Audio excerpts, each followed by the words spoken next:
নমস্কাৰ প্ৰিয় দৰ্শক, পুনৰ অতি গুৰুত্বপূৰ্ণ ভিডিঅ'লৈ আপোনাক আন্তৰিক স্বাগতম জনাইছো। প্ৰিয় দৰ্শক, আজি আমি এই ভিডিঅ'টোত এটা অতি গুৰুত্বপূৰ্ণ বিষয় আলোচনা কৰিবলৈ আগবাঢ়িছো। বিষয়টো হৈছে ভগৱানে কেনে ধৰণৰ মানুহৰ ওপৰত সদায় কৃপা দৃষ্টি ৰাখে। আমি সকলোৱে বিচাৰো যাতে ভগৱানে আমাৰ সুখ দুখ বিপদ বিঘিনি আদি প্ৰতিটো মুহূৰ্ততে আমাৰ সকলোৰে সৈতে থাকক, আমাক সহায় কৰক বা আমাক ৰক্ষা কৰক আৰু আমি কৰা ভুলবোৰৰ পৰা আমাক উদ্ধাৰ কৰক। কিন্তু আমাৰ মাজৰে বহুজনে ভগৱানক একান্ত চিত্তে পূজা প্ৰাৰ্থনা কৰাৰ পিছতো ভগৱানে বিপদৰ সময়ত তেওঁলোকক ৰক্ষা নকৰে বা সহায় নকৰে। আচলতে ইয়াৰ কাৰণ কি? ভগৱানে প্ৰকৃততে কেনে মানুহক সহায় কৰে?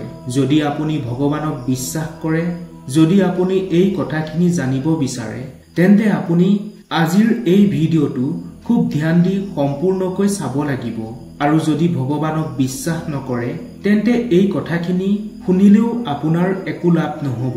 এতিয়া মূল কথাটো হ'ল, ভগৱানে কিয় প্ৰাৰ্থনা কৰাৰ পিছতো সহায় নকৰে? কেনে ধৰণৰ মানুহক প্ৰতি মুহূৰ্ততে ভগৱানে সহায় কৰে বা সঠিক পথেৰে আগুৱাই নিয়ে? আপোনালোকক আজি আমি তিনি ধৰণৰ মানুহৰ কথা কম। এই তিনি ধৰণৰ মানুহকে ভগৱানে সুখে দুখে বিপদে আপদে সংগ দিয়ে। আশা কৰিম এই তিনিজনৰ ভিতৰত নিশ্চয় এজন হ'ব আপুনি। ভগৱান শ্ৰীকৃষ্ণই অৰ্জুনক অমূল্য জ্ঞান দিছিল।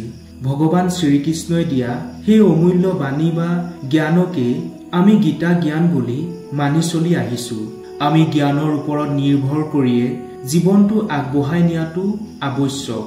সংকটৰ সময়ত বা বিপদৰ মুহূৰ্তত ভগৱানে কিদৰে তেওঁৰ ভক্তক উদ্ধাৰ কৰি বিপদ নাশ কৰে সেই কথাটো মন কৰিব। প্ৰথম কথাটো হৈছে ঈশ্বৰৰ প্ৰতি বিশ্বাস। আমি সকলোৱে মুখেৰে বহু কথা কওঁ। আমি কওঁ যে ভগৱানক আমি বহুত বিশ্বাস কৰো, কিন্তু আপুনি লক্ষ্য কৰিলে দেখিব, যেতিয়াই আমি বেয়া পৰিস্থিতিৰ সন্মুখীন হওঁ, নিজকে চম্ভালিব নোৱাৰা এক অৱস্থাৰ সন্মুখীন হওঁ বা আমাক যেতিয়াই বিপদে সকলো ফালৰ পৰা হেঁচা মাৰি ধৰে, তেতিয়া কিন্তু আমাৰ ঈশ্বৰৰ ওপৰত থকা আমাৰ বিশ্বাস হেৰাই যায়। আমি জীৱনত সন্মুখীন হোৱা বেয়া পৰিস্থিতিৰ তেতিয়াই ঈশ্বৰক দোষাৰোপ কৰোঁ। সেই মুহূৰ্তত কিন্তু ভগৱানৰ নাম ল'বলৈও আমি পাহৰি যাওঁ। প্ৰথম অৱস্থাত আমি বিপদৰ পৰা উদ্ধাৰ কৰিবলৈ কিছুদিন ভগৱানক প্ৰাৰ্থনা কৰিলো। যেতিয়া সেই বিপদ ক্ৰমাৎ বাঢ়ি গৈ থাকে, তেতিয়া ভগৱানৰ ওপৰত ভৰসা নাইকিয়া হয়। ভগৱানক প্ৰাৰ্থনা কৰিবলৈ মন নোযোৱা হৈ পৰে। মনত ৰাখিব, এই ধৰণৰ মানুহৰ ওপৰত কেতিয়াও ভগৱানৰ কৃপা দৃষ্টি নাথাকে। ভগৱানে সেইজনকহে সহায় কৰে যি বেয়া সময়তো ভগৱানক একেধৰণে পূৰ্বৰ দৰে আৰাধনা কৰে, যি যিমানেই জটিল সময় নাহক কিয় ভগৱানক প্ৰাৰ্থনা কৰিবলৈ কেতিয়াও পাহৰি নাযায়। তেওঁকহে ভগৱানে সকলো বিপদৰ পৰা ৰক্ষা কৰে বা তেওঁৰ ওপৰত ভগৱানৰ কৃপা দৃষ্টি থাকে। সেইজন মানুহৰ সংকটকালীন পৰিস্থিতিত ভগৱানে তেওঁৰ কাষত সাহস হৈ থিয় দিয়ে। তেওঁক সঠিক পথ দেখুৱাই বিঘিনি নাশ কৰে ভগৱানে। সেইবাবে যিমানেই বেয়া সময় নাহক কিয়, যিমানেই দুৰ্যোগ নাহক লাগে, ভগৱানক কেতিয়াও স্মৰণ কৰিবলৈ এৰি দিব নালাগে। ভগৱানৰ ওপৰত বিশ্বাস ৰাখিব লাগে। যাৰ ঈশ্বৰৰ ওপৰত বিশ্বাস হেৰাই যায়, তেওঁ ঈশ্বৰৰ কৃপাৰ পৰা বঞ্চিত হোৱাটো নিশ্চিত। দ্বিতীয় কথাটো হৈছে সদায় ভগৱানৰ চৰণত শৰণ লৈ থাকিব লাগে। সৃষ্টিকৰ্তা, পালনকৰ্তা, বিনাশকৰ্তা আৰু স্বজনকৰ্তাৰ চৰণত আমি সদায় নিজকে অৰ্পণ কৰিব লাগে, কাৰণ ঈশ্বৰে আমাক সদায় ৰক্ষা কৰি আহিছে। আজি আমি উশাহ লৈছো, আজি আমি কথা পাতিছো, সেয়া একমাত্ৰ ঈশ্বৰৰ কৃপাতেই সম্ভৱ হৈছে। সেইবাবে আমি যদি সদায় নিজকে ভগৱানৰ চৰণত অৰ্পণ কৰো, তেতিয়া ঈশ্বৰে আমাৰ সকলো বিপদৰ পৰা সকলো জটিল পৰিস্থিতিতে আমাক ৰক্ষা কৰিব। কিন্তু বহু সময়ত দেখা যায় যে আমি যেতিয়া বিপদত পৰো, তেতিয়াহে ঈশ্বৰক স্মৰণ কৰো, আৰু যেতিয়াই আমাৰ সন্মুখলৈ ভাল সময় আহে, তেতিয়া কিন্তু আমি ভগৱানক পাহৰি যাওঁ। বৰ্তমান পৰিস্থিতিত মানুহ আধুনিক হৈছে আৰু আধুনিকতাৰ ধামখুমীয়াত মানুহৰ সময়ো কম হৈ পৰিছে। আজিৰ যুগত আপুনি বহু এনেকুৱা মানুহক লগ পাব যি কৈ দিব পাৰে ঈশ্বৰক স্মৰণ কৰিবলৈ তেওঁলোকৰ সময় বা ক'ত। যদি আপুনি ভগৱানক অন্তৰৰ পৰা বিশ্বাস কৰে, তেন্তে এই ভুল কেতিয়াও নকৰিব। আমি দিনটোৰ কোনোবা নহয় কোনোবা সময়ত অন্তত 1 মিনিট হলেও ঈশ্বৰক স্মৰণ কৰাৰ এক অভ্যাস গঢ়ি তুলিব লাগে। সদায় এক নিৰ্দিষ্ট সময়ত নিজৰ ইষ্ট দেৱতাক স্মৰণ কৰিবলৈ চেষ্টা কৰিব লাগে। তেতিয়াই অৱশ্যে জটিল পৰিস্থিতিৰ পৰা বাহিৰ হ'বলৈ ভগৱানে আমাক ৰাস্তা দিব।